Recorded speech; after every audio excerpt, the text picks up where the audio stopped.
पाकिस्तान हमारी जान, हमारी जान, हमारी जान। बिस्मिल्लाहिर्रहमानिर्रहीम, अस्सलाम वालेकुम। मैं अपनी बैटिंग की तरह ज़्यादा टाइम नहीं लूँगा आप लोगों का। थोड़ी सी बात करूँगा, लेकिन पते की बात करूँगा। मैं आज हकीकत में ये मेरे लिए बहुत ऑनर की बात है। मुझे यकीन माने इतना अच्छा लग रहा है, जिन चेहरों को मैं जानता हूँ अच्छी तरह वो आज मेरे साथ बैठे हैं, और इस शहर की वो जान है, शहर की वो पहचान है। आज सबको साथ देख के बहुत खुशी हो रही है। दिल की गहराइयों से आपका शुक्रिया कि आपने मुझे यहाँ पे इनवाइट किया। मैं आज ही लाहौर से पहुँचा हूँ यहाँ पे। बहुत सारी अच्छी बातें हुई हैं माशाल्लाह, हमारे बड़ों ने, बुज़ुर्गों ने की हैं। बहुत सारे बुज़ुर्ग बैठे हुए हैं, मेरे से ज़्यादा एक्सपीरियंस लोग बैठे हैं, बेहतर तरीके से चीज़ों को जानते हैं, प्रेजेंट कर सकते हैं।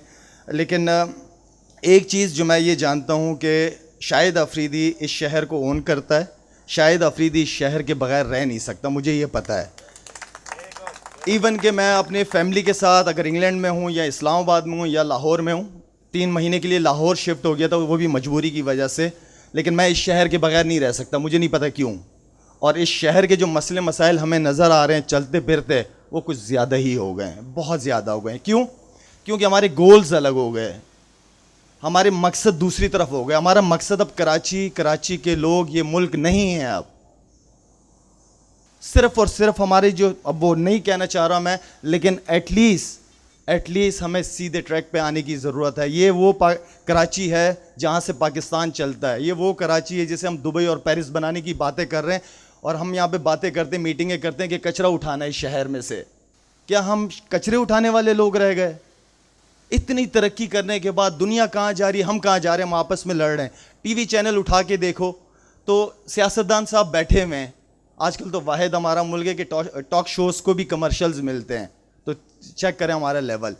क्या हम टॉक शोज़ में जब बैठ के जो सियासतदान बैठे हुए होते हैं वो कह क्या रहे होते हैं, बताना क्या चाह रहे होते हैं कि मैं भी चोर हूँ तो तुम भी तो चोर हो, मैंने अगर डाका डाला है तुमने भी तो डाका डाला है। हम ये किस किस्म के मैसेजेस देते हैं अपनी आवाम को? इस मुल्क का सबसे बड़ा प्रॉब्लम एजुकेशन नहीं है, जिसकी वजह से क्राइम का रेट देख लें आप खुद कहाँ पहुँच रहा है। 1500 हज़ार रुपए में लोगों की जानें चली जाती हैं। क्या हम, ये वो टाइम है, ये वो वक्त है? मैं क्यों 3 महीने के लिए गया लाहौर?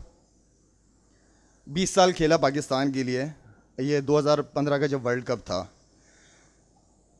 लाहौर इसलिए चला गया था मैं 3 महीने के लिए क्योंकि वहाँ पे फैसिलिटीज़ थी क्रिकेट की। मैंने अभी कुछ अरसे पहले एक क्रिकेट ग्राउंड की रिक्वेस्ट की गवर्नमेंट से, फेडरल यहाँ की गवर्नमेंट, सिंध गवर्नमेंट से।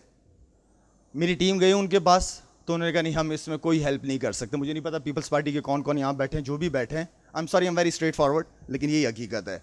तो मुझे वहाँ से कोई रिस्पॉन्स नहीं मिला। 1-2 साहब और टीवी के ऊपर आए सिर्फ मीडिया में लोगों को सुनाने के लिए कि हम दे देंगे, हम दे देंगे।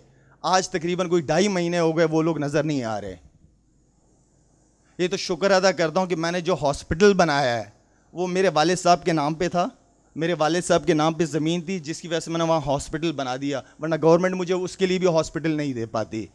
अल्हम्दुलिल्लाह क्रिकेट के बाद, इसलिए कि आप लोगों ने जितना प्यार दिया मुझे 20 साल में, बहुत प्यार दिया आप लोगों की दुआओं से, मैं बहुत ज़्यादा खेला हूँ आगे। लेकिन क्रिकेट मेरी यहाँ ख़त्म नहीं होती।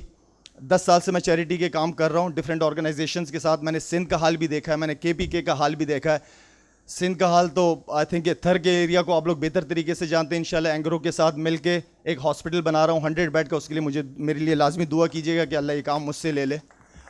KPK के अंदर एक हॉस्पिटल चल रहा है वालिद साहब के इंतकाल के बाद, वहाँ के लोगों के लिए। अल्हम्दुलिल्लाह उस हॉस्पिटल की कामयाबी जो है वो ये है कि आपने पहली दफ़ा सुना होगा कि शहर से लोग गाँव इलाज कराने आते हैं, वरना नॉर्मली लोग गाँव से शहर की तरफ जाते हैं। अल्हम्दुलिल्लाह एक छोटा सा प्रोजेक्ट। क्यों हुआ ये सारा कुछ? इसलिए कि मेरी नीयत थी। अगर मेरी नीयत नहीं होती ये काम कभी भी नहीं होते। मेरी नीयत क्या थी? मैंने क्रिकेट खेल ली थी, अल्हम्दुलिल्लाह हर इज़्ज़त के साथ टाइम गुजार रहा था, लेकिन हकीकत में क्रिकेट से इम्पॉर्टेंट चीज़ें इस लोगों के लिए है। क्या हम वाकई नेक नीयत हैं? क्या हमारा मकसद ये पाकिस्तान के लोग हैं? क्या हम काम कर रहे हैं ये अल्लाह को राज़ी करने के लिए कर रहे हैं, या हम आपस में लड़ झगड़ रहे हैं? इस मुल्क, इस शहर में जितने टैलेंटेड लोग हैं, जितने प्रोफेशनल लोग हैं, मैंने पूरे पाकिस्तान में कहीं पे भी नहीं देखे। इस शहर को पहले भी लोगों ने संभाला है, अभी भी संभाल सकते हैं, सिर्फ अपनी नीयतों को ठीक कर लें। बेहतर कर लें। हर चीज़ पता चल गई कि कौन लोग क्या हैं, इस मुल्क के साथ क्या करना चाह रहे हैं। अब वो वक्त आ गया कि खुदा के लिए पढ़े लिखे लोग हैं हम सारे यार, सही फैसले करें। अल्लाह को भी तो दिखाना ना, मरना भी तो है ना। हमने पूछा जाएगा, जिन जिन के पास ये कुर्सियां हैं, जिन पे मज़े ले रहे हैं बैठे हुए ना, उनसे लाजमी पूछा जाएगा। इस दुनिया में नहीं तो ऊपर पूछा जाएगा, ये याद रखना मेरी बात। एग्जाम्पल सेट किए लोगों ने, मुस्तफ़ा भाई यहाँ बैठे हुए हैं, एग्जाम्पल सेट किए। नेमतुल्लाह साहब ने काम शुरू किया, इन्होंने उस काम को लेके चला। सब आज क्यों तारीफ़ करते हैं मुस्तफ़ा कमाल की? इसलिए कि उन्होंने डिलीवर किया, उन्होंने करके दिखाया है। तो जो करेगा इस मुल्क के लिए करेगा, उसको कुदरती तौर पे अल्लाह का ये निज़ाम है कि अल्लाह उसकी मोहब्बत लोगों के दिलों में डाल देंगे। Thank you so much.